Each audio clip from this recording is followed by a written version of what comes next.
Okay, so today we are doing a deep dive into something that's, well, it's a real paradox. We're talking about the live auction app, whatnot. Right, and the numbers are, just staggering on one hand, an $11.5 billion valuation. Billion with a B. And they're projected to hit, what, 6 billion in sales this year? Exactly. It looks like a massive success story. But, and this is the core of it, you flip it over and look at the customer side, Yeah. and you see an F rating from the Better Business Bureau. An F, that's about as bad as it gets. So our mission today is to figure that out. How can those two things be true at the same time? It's a fascinating question. And there's this one stat that really makes this whole thing feel urgent. The average user spends 80 minutes a day on the app. 80 minutes. Let that sink in. That's more time than the average person spends on TikTok. Which tells you something is engineered here for dependency. But let's start with the appeal. Why are people so drawn in? The model is pretty simple, right? I've heard it called QVC meets Twitch. That's a perfect way to put it. Yeah, real-time streaming auctions, mostly collectibles, fashion, that sort of thing. And for sellers, it's really easy to get started. What are the fees like? Super low, just an 8% commission plus your standard payment processing fees. That low barrier is how they get so many sellers on board. And they really push the success stories, don't they? Oh, absolutely. And some of them are incredible. We found over 500 sellers have crossed $1 million in lifetime sales. Wow. Yeah, people like Dakota Peters, who went from basically zero to $1 million a week selling sports cards. A week. A week. Or Zarin Kabani, who quit a job in finance and now makes 6 figures a month selling thrifted clothes. So those stories are the engine.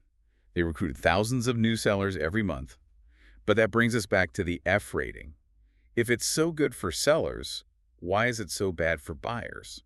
Well, that's the trade-off, isn't it? It's structural. What do you mean by that? To keep those commissions low and that seller recruitment high, to keep the whole machine moving so fast, they have to minimize spending somewhere else. And that somewhere else is buyer protection and customer service. It has to be.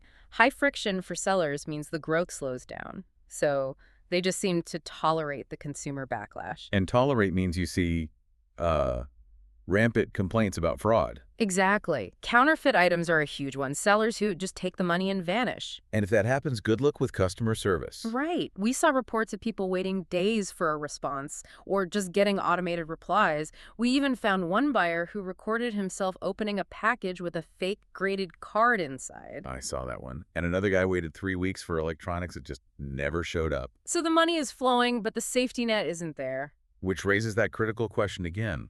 If it's that risky, why are people still spending 80 minutes a day on it? Because that's not an accident. It's by design. The entire experience is engineered. Engineered how? They've basically taken the psychological playbook from the gambling industry. Seriously, like a slot machine. It's the same principle. The fast-paced random auctions, they trigger endorphin spikes. It's a classic variable reward schedule. You don't know when you'll get a deal, so you keep playing, you keep bidding. And they add other things on top of that, I assume? Of course.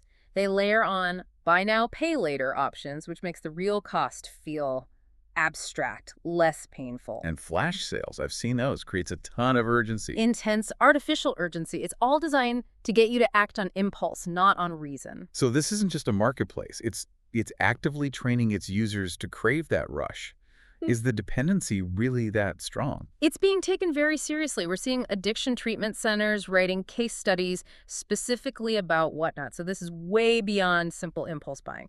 We're talking about engineered dependency. So let's wrap this up. What we have is massive financial success and real life-changing stories for slow sellers. Right, but that success is powered by a system where buyer protection is sacrificed for speed and growth. And the whole thing is held together by this psychological engineering that keeps users locked in a dopamine loop. Exactly.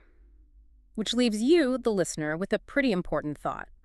Since this platform is specifically designed to bypass your rational brain and just trigger impulse, what does that tell you about the future of commerce on your phone? And maybe more importantly, how can you make sure you're making an informed choice when your screen is literally engineered to make you feel like you're about to miss out? Something to think about the next time you see a notification for a flash sale.